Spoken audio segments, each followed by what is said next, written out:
I like computers.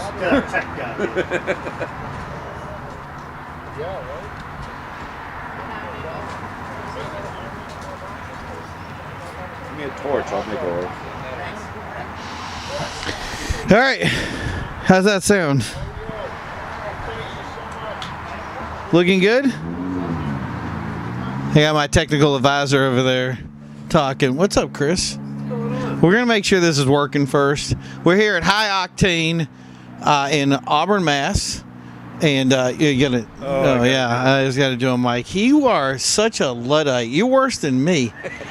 It's scary. All right, is that sounding good? Oh, really? It's coming through perfect? It's delayed? Yeah, if it's delayed on the mic, is it delayed on the mic? All right. So guys, we're gonna test this a little bit, make sure it's coming through okay. Oh really? It's coming through perfect? I can't see your face. It's delayed? Yeah, if it's delayed on the mic. Is No. it delayed on the mic? No, looks perfect. All right, cool. Just delay the Well, we got to work on our production team here. Okay, welcome you guys back. This is AggressiveDesign.net. We had a very rough day today. I was starting off with pretty much, I had all my equipment and everything right, all lined up. I came out and we forgot my laptop, so we just went on a 2-hour cruise drive just to get back to get to where we need to be. So I'm gonna, we're gonna take a second here to share some of this stuff out. So I hope you guys can be a little patient with me. I'm gonna copy this link so that the High Octane guys and everybody knows what's going on. So how's it been, Chris? How was your drive up? Chris, you guys know from the Apocalypse Bug, he brought his car out. How was that drive up? It was a little rough, but it actually tried to kill me this time. What? Door opened up while I was halfway here. Oh my gosh, Oh, yeah. dude. Yep. It happens when I come to see you. You know what? No, we have a really good time. It's just there's something with the car. Maybe it's the Volkswagen part of it. Is that it? That car just wants to hurt things. I don't know. Yeah, exactly. So I hope you guys can bear with us a little bit here as I just want to put these links out so that everybody knows we're here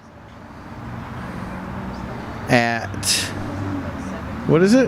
What is it? Why is this thing not working right? No, I don't want to do that.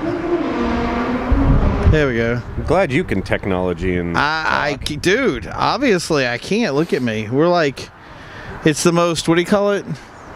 It's the unprofessional stream that we've ever had. Dude, we're car guys. We turn wrenches. They put computers in front of us. I don't know what's going on. I don't even know what to do with that. Right, I mean, it's sitting here fighting me the whole time. Do I look good?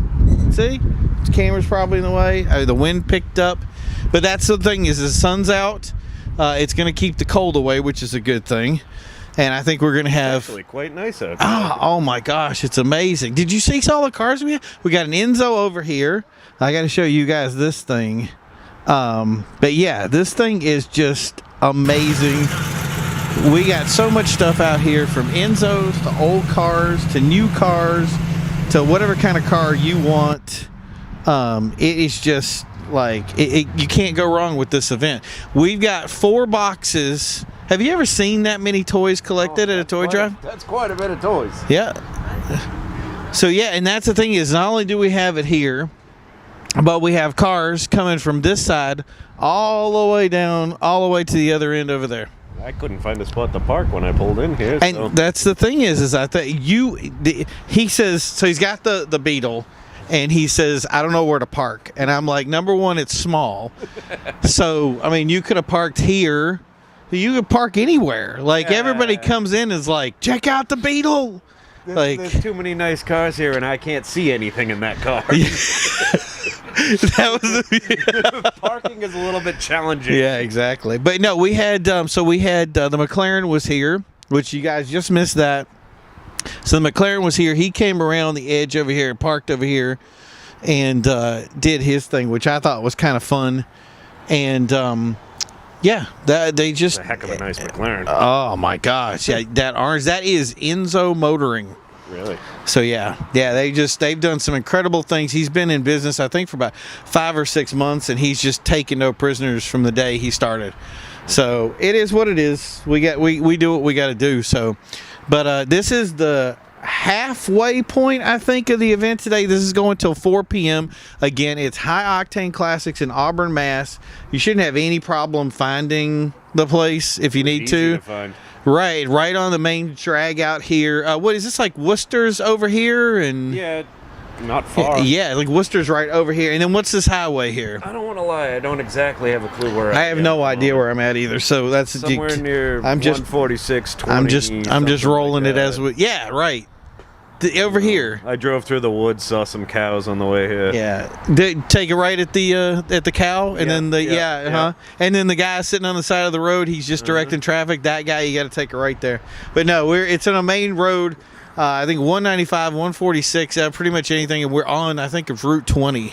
So that's a big thing, and it should be easy to find. So what we did earlier today, we're going to go into this real quick. We had an interview with Nick. We're going to be doing this whole thing a little bit today, as long as we can, as long as we have some nice cars. We're going to roll. I actually have a power source today, so I don't have to worry about stuff dying like we do at the normal shows. So you're going to check this out. This is going to be this is the general manager here. Let me get the interview up. So we're going to do a little bit of stuff on our end. We're going to let this interview play that we recorded earlier, and then we're going to come back and fix some stuff up. So we'll talk to you guys on the other side. Hey everybody, welcome back. I have Nick here, who is the general manager of High Octane Classics. What's your full name, Nick? Nick Taparowski. Kaparowski. Perfect. So how long have you been with High Octane so far? Actually a couple months so far. Really? Yeah, Okay. so I've been doing good. Okay. They brought me on board to do a lot of things here. I've been around these cars my entire life. It's something I really enjoy. Surprisingly well-versed in exotic and classic cars, which is rare. So you like me? Yes. Yes. And that's the beauty of this place, is that, and I think is great, is because, and I think it was crazy because we had, there was a Hemi over here, there was a Cuda over here, I believe. Yep. You got the Enzo over here. Absolutely. And then behind us we got 69 Chevelle. in a shoebox. Yep. And then next to a Sylvia with an RB25 in it. So I think we've pretty much covered all the bases here. Absolutely. So now, do you, this kind of inventory, is there something special that goes into selling something like this versus, is there a trick? Absolutely. Yeah, go ahead. I mean, you're selling somebody their dream car. Yeah, right. That's what you're doing. You know, somebody's worked hard. They either grew up and saw the car, they couldn't afford it, or somebody closer to my age that just loves the cars and is doing well for themselves. Yeah. Definitely, you know, it takes a little bit more to do this kind of stuff. But, you know, people that want these cars, they don't really ask about the price and stuff. They want what they want. And we're here to fulfill that dream for them whatever way we can. Well, everybody's going to ask later on, and I know I'll get 100 questions about it. What is the most expensive classic car that you've sold? I know it's probably like 60 to 80,000, right? Or is it way more? So actually a year ago, not here, but I sold a 1967 Ferrari 275 GTB for $2.3 million. Well, okay, right. 2 Yeah. I want us to absorb that for a minute there. For a car. Right. Car. That you're really not going to drive. You're So, just gonna so stare you're at. saying it did go out and it got the cleaning, it came with the mats and maybe a free all oil that. change. Tire shine, everything. First oil change is free. Yeah, right. Yeah. So yeah, and that, I mean, do those cars get driven, or they just go into a garage someplace and disappear? A lot of these cars just go in garages and Yeah. disappear. Fortunate for us, like our owner Barry, he has his Enzo over there. It's a $3 million car. Yeah. He drives it all the time. It's actually one of the highest mileage Enzos in the world. With 19,000. That's what I was going to ask. Is next 19,000 miles. Yeah. Wow. Yeah. And I've seen that car being driven in the rain. Everywhere. Doesn't matter now. Does he take other people for rides? Absolutely. Or is it, so does he let anybody drive it other than him? I've driven it a little bit. Yeah, right. But, you know, nothing crazy. You know, Yeah. you can follow his Instagram. It's called Share the Enzo. He loves to share the car with Yeah. thousands and thousands of people. Yeah. It's probably one of the most well-known Enzos out there. Oh, yeah. Just for how much he shares it, and he just wants people to enjoy the car. He He bought it to drive and enjoy and share, not to sit in the garage like most of these $1 million cars do that nobody sees. And that's what I find is funny. Like when I came in, there was people. Obviously, we have a lot of people here we know. Yep. And that's the thing is they come over and they're like, "Hey, I know that Enzo. That's the one from Connecticut, or that's the one from this drive." And I'm like, Absolutely. "Yeah, that's the same one." And it goes out, it does stuff. I mean, what for maintenance cost wise? How much with 19,000 miles? I'm guessing it's gone through a couple of oil changes. Yeah. How much does something like regular maintenance go on that? I know when we did the McLaren one before, it was like 6,000. Yeah. So with this, I'm thinking a little bit less or maybe more. So it had an O-ring go bad in the steering rack, a 30-cent O-ring. It cost $39,000 at Ferrari to fix it, just for an O-ring. Is that just taking it apart, or is that the actual O-ring? Oh, that's just taking it apart. It was just 30. Oh my God! It's literally. You look on the invoice; it's 39 cents for the O-ring. Yeah. Now, is that the only problem it's had, or is there Yes, other? it's actually been very, very reliable. You know? Wow. Yeah, just basic maintenance and oil changes. So that's a 6.5 liters. Is it a 7-speed or 8-speed? It's actually a 6-speed. 6. Wow. Yeah, V12. That's crazy. And how much horsepower does it make? Around 650. 650 horsepower. Yep. And driven to. Now, are there any of these cars, especially with some of these classics, that you see that actually get, because I'm guessing these are the same way. People get them, they probably drive them a little bit, and then they get stored away for a long time, and then they come back out. What's one of the ones that you've seen, like, I guess the most amount of mileage on it that was like original? Oh, okay. So I had a 70 Chevelle LS6, matching numbers from the original owner that came in. Mm-hmm. He rebuilt the engine once, but it had 300,000 documented miles on it. Wow! Yeah, it was just his baby. You would never know it had that many miles on it, but he just loved the car and he bought it brand new and just. If you drove ever wheels get the off picture of that car and show, please send it to me. Absolutely. Because I think we could make a video just on a 300,000 mile Chevelle. Yeah. I mean, there's guys out there with Toyotas that are like, 300,000 miles, okay, you know. Yeah. This is Big Daddy Chevelle. So today's big thing, I guess, is going to be all about big mileage vehicles. And what's some of the stuff, I mean, obviously here, a lot of stuff with low miles, right? Oh, absolutely. So we have a 2018 Lamborghini out front with 100 miles on it. That's what I wanted to ask. Okay, so of all the inventory from the day you started here till the day you know what I mean, to this moment right now, what would be the car that you would say, if I had to have one, that's the one I'd want to own? Oh, God. And I want to leave it here because I know if I leave the world open, you and me have dealt with a million cars, and I'm sure I had a couple that I would pop out and go, yeah, that one. Yeah. But I want to limit it a little bit to this group and kind of say. From cars we've acquired, probably that.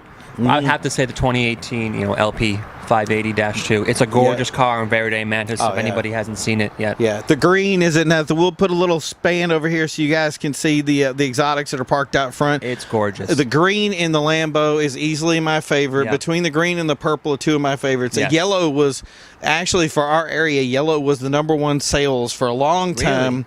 Yeah. Oh yeah. From what was it? It was 2008 or 9, about the time like the Gallardo came out, and then they had a long stint of the Murcielago. Yep. Everything we had up here was yellow. Yep. It was almost embarrassing. And then we moved over a couple of oranges, and some guys picked up some purples. Yep. And then we moved over, but a lot of that was secondary market, so it was a little bit different.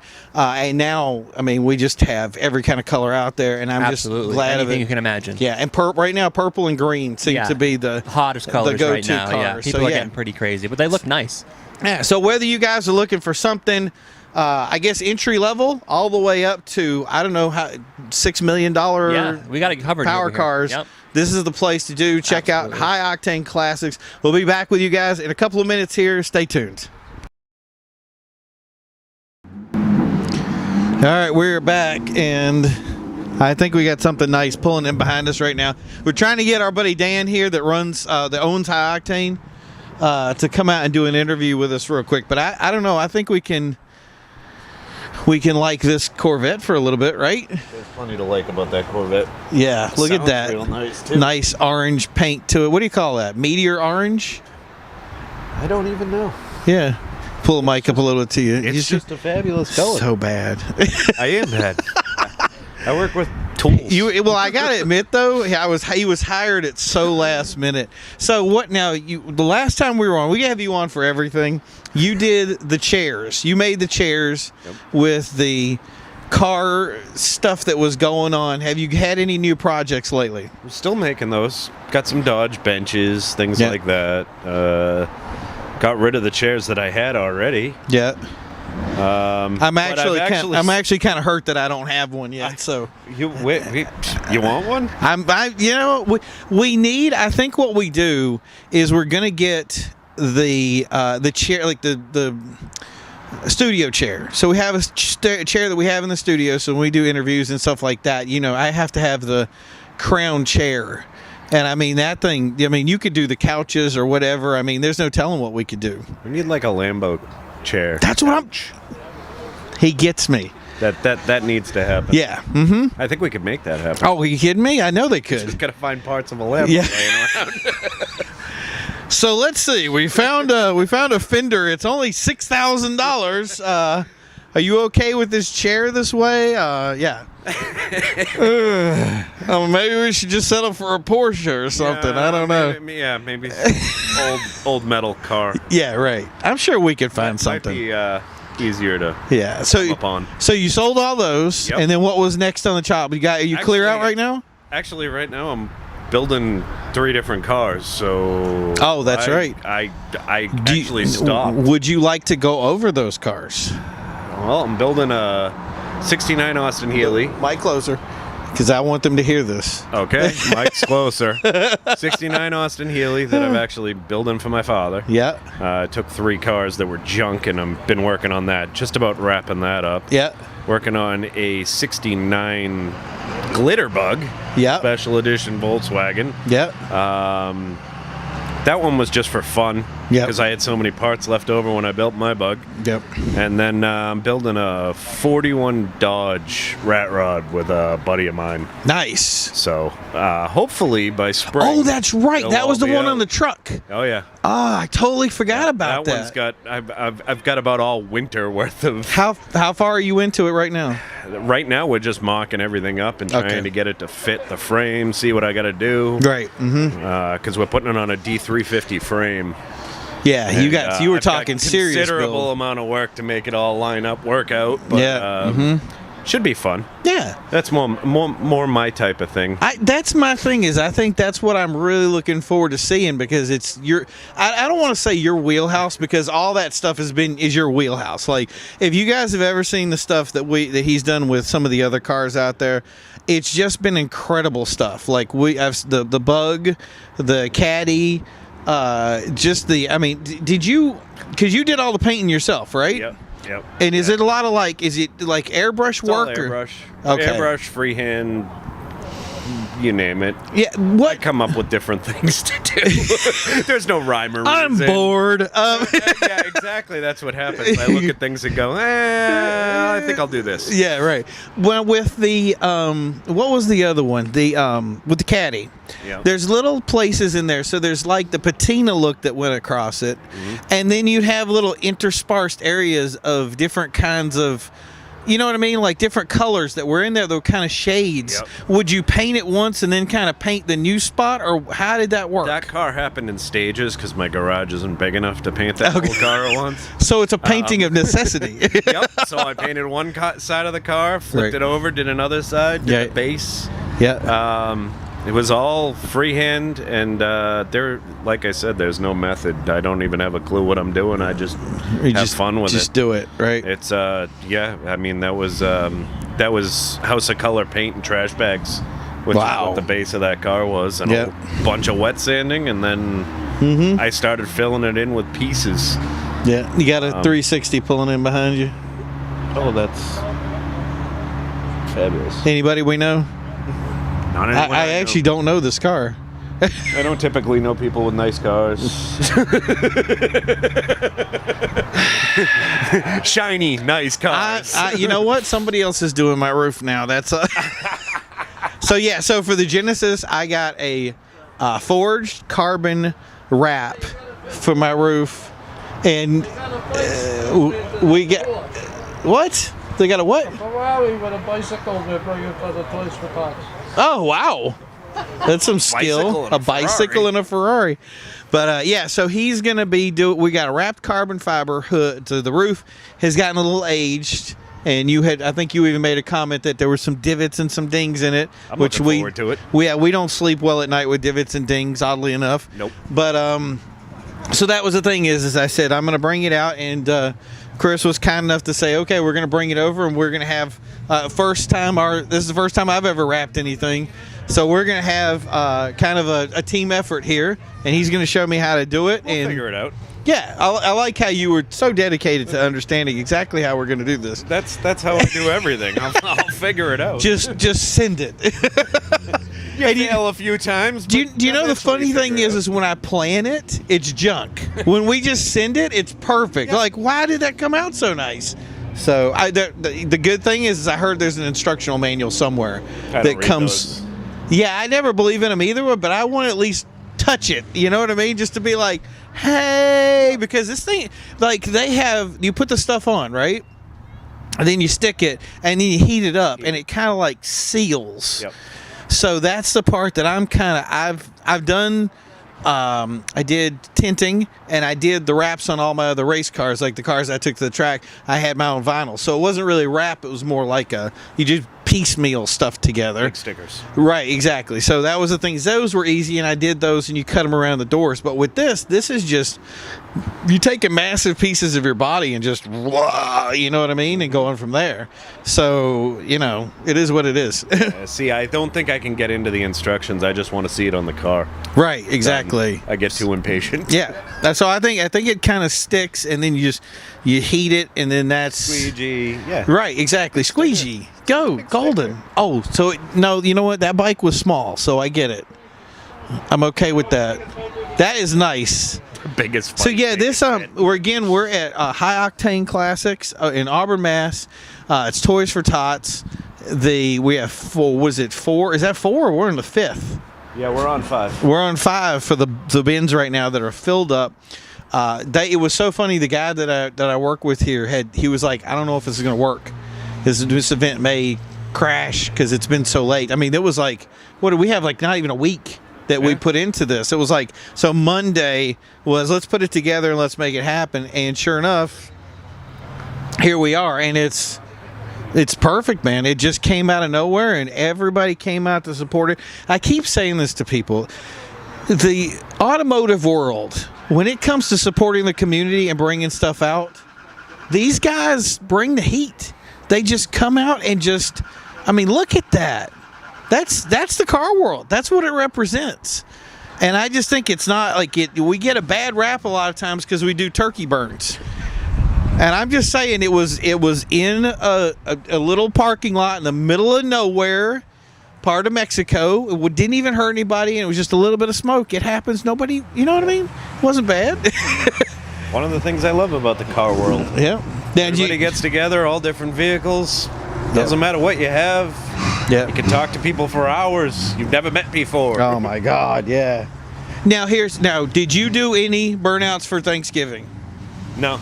No. No, I drive a Bug. Oh, look at that. It doesn't do burnouts. How much horsepower does it make? 40 maybe. Nice. Okay, well, we're working on that. We could but, push some wheels around. If I had know. the caddy still. I got to get you my buddy Spike. Spike's got his engines in for his Volkswagen, so we're gonna see what kind of power we can make. But here's the thing. So the new thing now, and I don't know if you guys are out there and wherever you're at right now, let me know what is your thinking, or do you guys all we have what's called turkey burns. So these guys get their cars out on Thanksgiving, they bring them out places, and they do burnouts with them. So the thing is it's a new thing, and I just think it's a new cool thing that everybody can do. Bring out a cool car, bring out something that can just, you know what I mean, leave their mark on the world. And I don't think it's a bad thing, but I mean, we've heard about people blocking off highways or something. I mean, what do you feel about that? Turkey burns? I'm all in for that. Yeah, right? Yeah, I mean, do something enjoyable in this day and age. God, yeah. You know? And I mean, how many times do we get... People got to have a way to have fun. Oh, exactly. Yep. And that's the thing. And it's not just car shows anymore. Now, we're getting to the point now where it's really just you got access to everything. If you want to do a track event next week, if you want to do a drag race, if you want whatever you want to do, we have availability to it. And the pandemic's got to end. Yeah, it does. So- but it's great to have the resources to be able to go to some of those places and Oh. do some of that stuff. Yeah. I mean, And- I miss it. It hasn't been as great as it usually is, No. but for obvious reasons. But Now, that's the other thing I was thinking about was how much of a circle around where you live do you go? Would you say 15 miles, 30 miles? I used to go further with the caddy, but the Bug, this is probably the furthest I've gone. Yeah. What's the furthest car show you've gone to in general? Well, I was in one in Florida 2 weeks ago, Really? just not in my car. Oh, right. Yeah. He's like, I didn't drive there. I was just there. Actually, plan on bringing my father's Austin Healey down to Florida. Oh, that's right, yeah. Hopefully, getting it to him so we can bring it to a car Yeah. show down there in the spring. But that's a lot better on potholes than the Bug. A lot better. Yeah. Yeah. Yep. So, I'm yeah. working on all of that. It'll get there. How long was the drive today? Took me about an hour and 20 minutes. Hour and a half. Wow, really? Dude, I was only an hour. You're like right down for me. Why does that? Is it just the Bug? Part of it was I wasn't paying attention. I was just driving around. The other part of it is somewhere in the middle of my trip, I ended up on a dirt road somewhere, and Oh, yeah. I'm not sure how I got there, Right. but GPS told me to go there. So Exactly. I'm here. All right. That's all that matters. So I hope you guys can forgive me some of the stuff that we got out. It was really kind of last minute. I threw a lot of this together, so I'm hoping that this screen doesn't block me too bad here. I had to. I was supposed to have a team today, or at least I thought I was going to have a team, and you got me. And it was just that you say that like it's a bad thing, but yeah. So I came out and I am running production. I'm running everything. So usually the laptop's a little bit off and. We have time to set stuff up, but I wanted you guys to get in something today. What are we at for the time right now? What do we got? 27 minutes. We usually do a 30-minute show. But I think we'll look at Corvette a little bit more. What do you think? Yeah, works for me.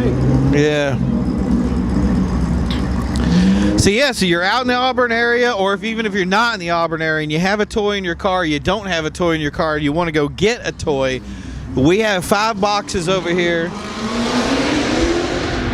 Hope you heard that. Yeah. We have plenty of stuff out here. Look at that. We have plenty of stuff out here to have you drop something off and enjoy a couple of cars and then bring your own troop out. We just keep, one group will go out and another will come in. And it's funny, I bet this is the lunch group. These are the guys that ran out to do lunch. So Greg, is Dan ready or? Yeah, if he wants to come out, let's do it. I think we should get our Dan. No, you can wait for Dan to. Turkey burn up. Yeah, there you go. It's turkey time. So we're gonna see if Dan will come out for a little bit. He's the owner of High Octane Classics, and we're gonna have a little quick discussion with him. I'll be able to take you off the mic because I know you're dying over there.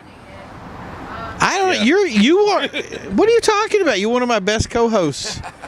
You're just getting all beat I up. just like to make things. I don't. This is making stuff. It's just we don't turn any wrenches. different kind of making things. That was like, how did that just happen? What the? Like, when did you discover I am not only do I like making things, but I'm good at it?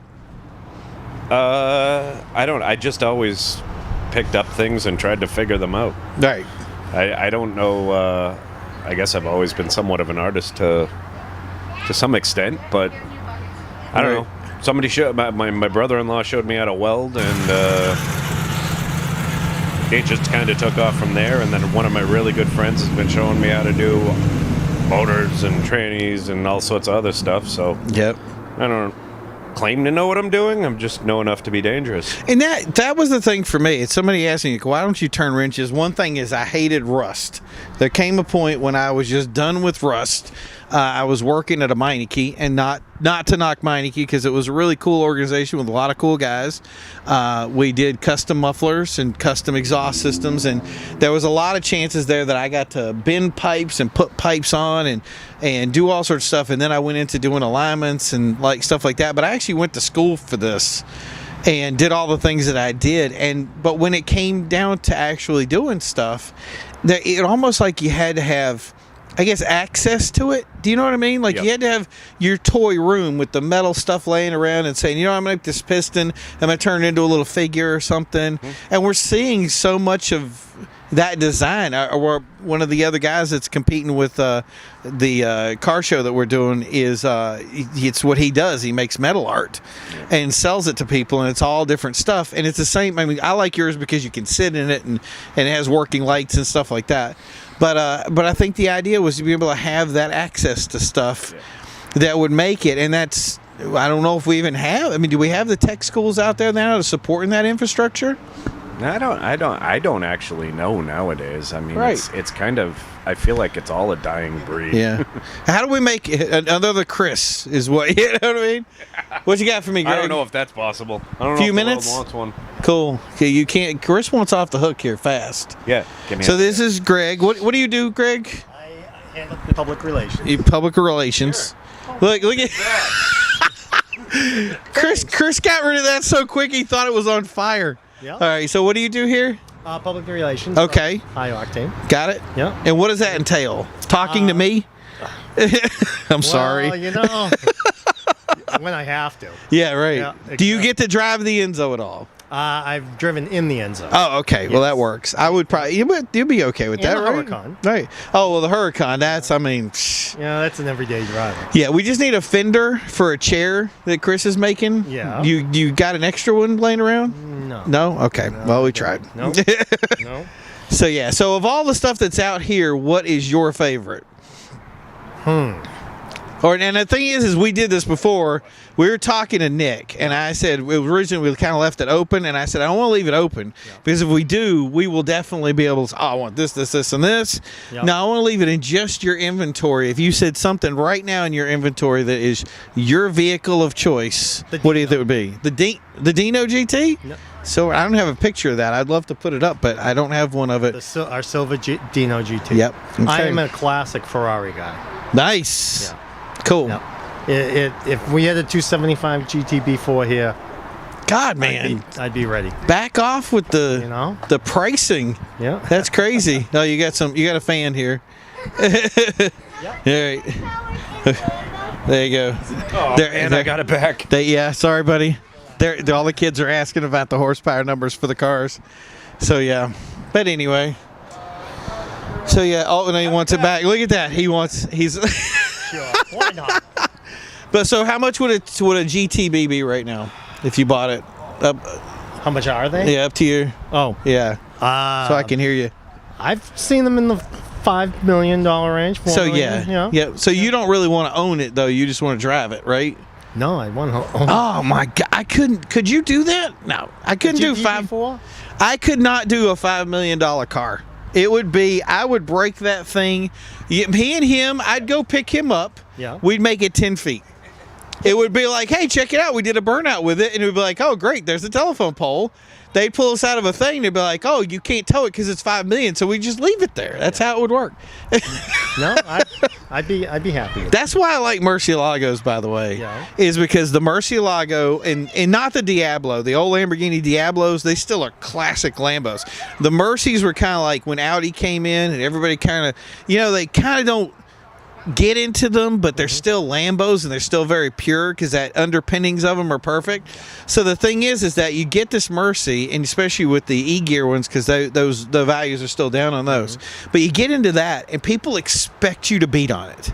They expect you to hurt the car or yourself, and there's just all sorts of support for it. But if you have a Countach, they don't expect you to truck it everywhere, have it in a garage someplace, and Very take care of it. And I can't do that. We gotta find out if A car, you got to be able to be. you gotta be able to know it's got a burnout in it, right? So I don't know, but anyway, there's Dan. Is he coming over? Countach is a very uncomfortable car. 2 minutes. You got 2 minutes. All right, cool. You okay? How many Countaches you been in? 3. 3. Okay, and they were all uncomfortable. I didn't. I don't know. I just. We're big guys, so when we get in cars like that, there's a reason that we're not. Yeah, when you're a linebacker, it's not. Yeah. My thing was the McLaren SLR. My friend had one, and they were like, yeah, the custom seats are built for the driver. So I thought it was going to be a smart idea to just get in it, sit down, and do my thing. I thought my hips were going to pop because I slid into it, and he's like this little dude, and I'm like, oh God, I don't think I'll ever get out. It's good. We're going to have surgery here. But thankfully, I was kind of side, so I slipped out of it before it was too late. But he was like, drive it. I'm like, no, I'm good. When you have to open the door, and sit on the side of the car to back up. Great. There's something about that. I love that. I did that in the Diablo. See, when I drove the Diablos, I had no problem sitting in them. They were easy to cruise. I really liked the feel of that. I was really upset that the Diablo does not make as much power as a Gallardo 560. Mm-hmm. So that was the kind of the cutoff when the Gallardos become faster than the Diablo. Mm-hmm. But and that was the only upset because I was driving it and the other dude just left me in the dust with the 560. But the whole drive, the way it cruised, the way it sat, the way it felt, I really thought it was going to be a little bit more visceral when you were just cruising, and it only wanted to kill you when you decided to put your foot down, and then it was like, this is it. Now it's like all bets are off. I'm coming for you. But that was the thing is driving it in general was just fun. It was worth driving. So I don't know, but that's Lamborghini for yeah. But I can see the Countach seats were not. They're just, you know what I mean. Not big guy friendly. So, but anyway. Yeah, right? Uh-oh. Here's the man. There you go. So hand over the mic, Chris. All right. Chris is running for the door. Look at it. He was like, I'm going to see stuff. Yes. So welcome, Dan. And are you welcome you? Are you the owner? I'm an owner. Yeah. Okay, fine. Be that way. Yes. Okay. But I want to just put the mic up to you. I just want to say, it was both you and Greg that put this incredible event together. Thank you. I am blessed with the people that have shown up here. Is absolutely amazing. I just couldn't be more happy. I'm going to add something really important.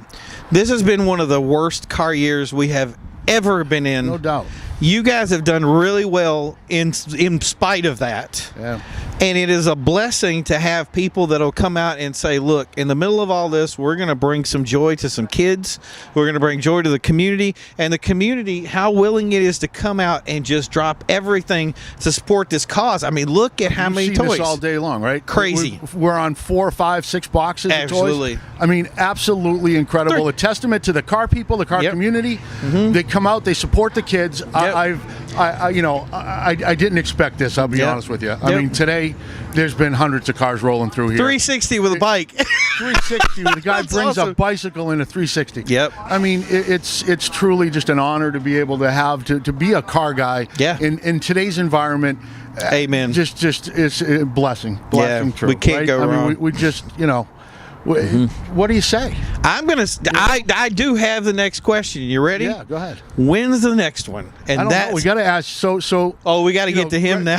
Greg is the master of these events. I'd like to say I take credit, but he tells me when to show up. Yep. And that's the way I am. Show up and not that we don't all pitch in, but right. I got to give credit where credit is due because it's the staff here that there's a lot of background things that need to get done to pull this off. And Greg's been just incredible at just coordinating the staff and getting all this taken care of. So it's a team effort. It's everybody here.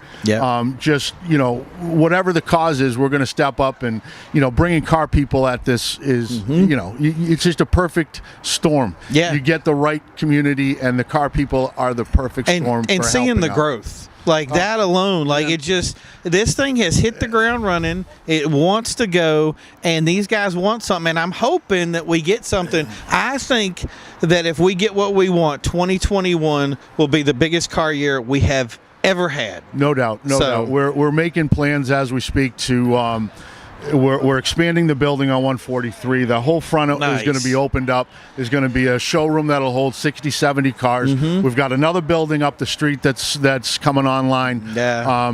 Our plan is to dominate Northeast for Good. muscle car, supercar sales Awesome. and service. I mean, we talk a lot about the sales of the muscle cars, and we're probably the biggest muscle car, supercar dealer as it stands now. We're just moving a ton of inventory. Yeah. But we never talk really much about the service. And someday I'd like to invite you back to come in and take a look through the back door and see some of the cars that we're building and some of the stuff, the visions that people have. Absolutely incredible that we're so blessed to be able to take what's in their head, put it in a piece of metal, right? Just seeing that, was it the Chevy Nomad out there? The Nomad, what a beautiful car, right? It's just off the chain. You people don't understand, and I don't want to say it a religious moment. When you see a car and have a moment when you're like, wow. Yeah. That is not just a classic. That is a piece of rolling art that has been sustained. The word is iconic. With that. It truly, it's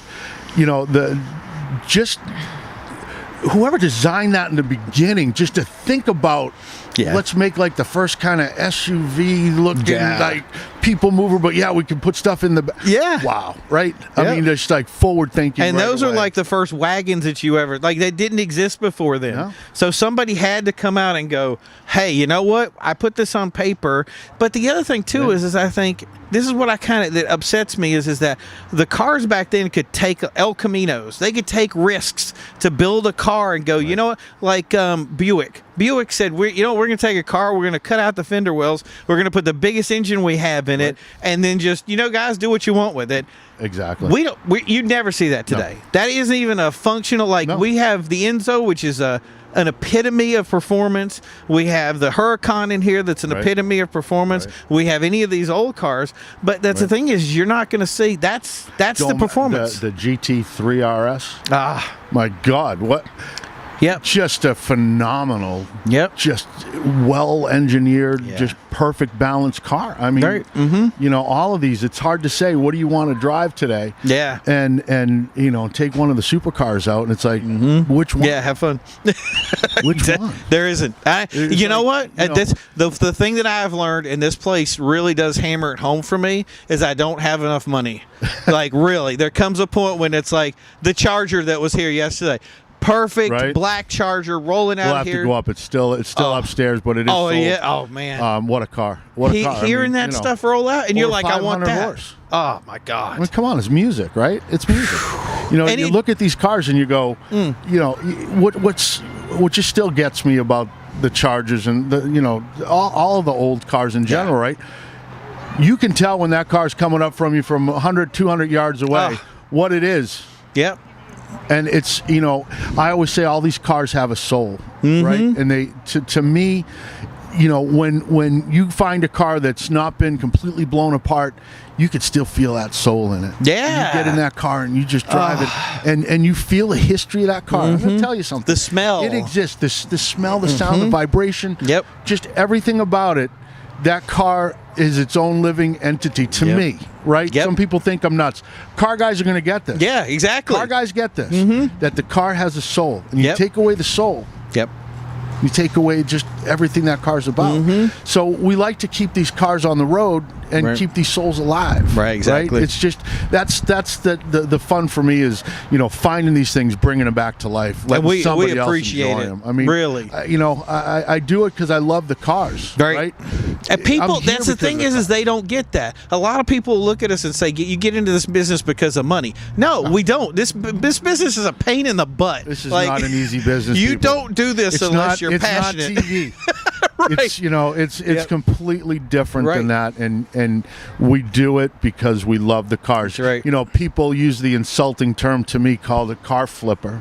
Oh God! Don't get me started. I love these cars more than you'll ever love them. Right. And they blame Barrett Jackson. They blame all these everyone for the cars going up in value and being unattainable to some. Yeah. Which is a shame. But you know what? It's called supply and demand. But you there's just not enough. How much does it take to take? I mean, what year is this car right here? This one. 72. So 72. That's the same age as I am. Yeah. So I'm 48 right now. Yeah. the idea, I mean, I look busted up. I probably have some rust spots and anything. To get that car to be back to the level that it would be, that I can look, that car right there, I could drive it off. It looks like I could drive it off showroom floor. It's incredible. That isn't cheap. What's cool is that car, Yeah. that car's been well loved its entire life. Yeah. That car's still got its soul. Yeah. That car's got its soul. That girl that owned that car prior used to just wash the underside of that car. Yeah. She loved the car. Yeah. You can tell the car that's been loved. That's it. Exactly. That car is not one that's gone through a $60,000, $70,000, $150,000 restoration. Exactly. Right? That car's been just loved. Yep. And it's stayed that way. Same as that other Charger over there. How hard is it to find cars, really? It's a full-time job, and you need to have a really good network of people that bring you opportunity, right? And I mean, you travel constantly. Oh, I'm all over the place. I'm all over the map. I think was it like you were like Florida, then I heard you were in like Vegas, and then all over the world, doing what you got to do to get this. And that's what people don't understand. You've got to travel to find the gold. I'm going to tell you something. When people promise you that the car's perfect, it's this, it's that. Right. For me, I've got to go and put my own eyes on it. I don't look at cars from photographs and buy them offline. Yep. I go and I look at stuff so that my customers know that I've had my hands on it, I've had my eyes on it. It's run through my shop. Yep. So when you're buying a car from us, it's spot on. It's done. Yeah. It's ready to go. You don't have to worry about it. What I tell you is the truth. Yep. I'm going to tell you every little good. I'm going to tell you every little bad. Yep. There's no such thing as a perfect car. Don't ever let anyone tell you that. It doesn't exist. Yeah. It doesn't exist. Here's my thing, because we're going to close it up right now. This has been an amazing show. I love the live stream. Man, I love it.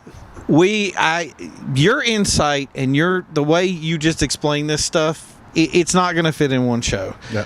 We're going to go do some more stuff with you guys. We're going to start doing our own little show, We're going to do our own thing, and that's just going to be it. I can already tell it's something, and I'm excited about it. I love talking about these cars. I love sharing these cars. We both do. You do too. We share the same passion, and when people share the same passion, and our audience does, magic happens, right? And the funny thing was, I always said, I sell a drug. It's called speed. The test drive is free. The first hit's free, and the rest is going to cost you.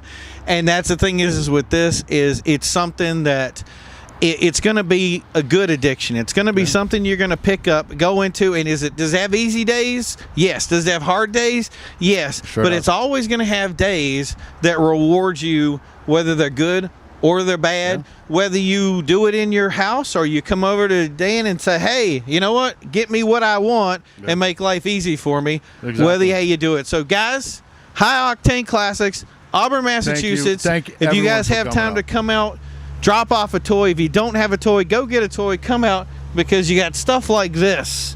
I mean, this is the contrast of the world. It just drives up behind us in the middle of the show. It's awesome. Hey, I want to thank you for coming out, buddy. Thanks, brother. Thanks for having us out. Thank you guys for taking a look at it. I will see you soon. And you know what? I think we're out. Bye. Bye.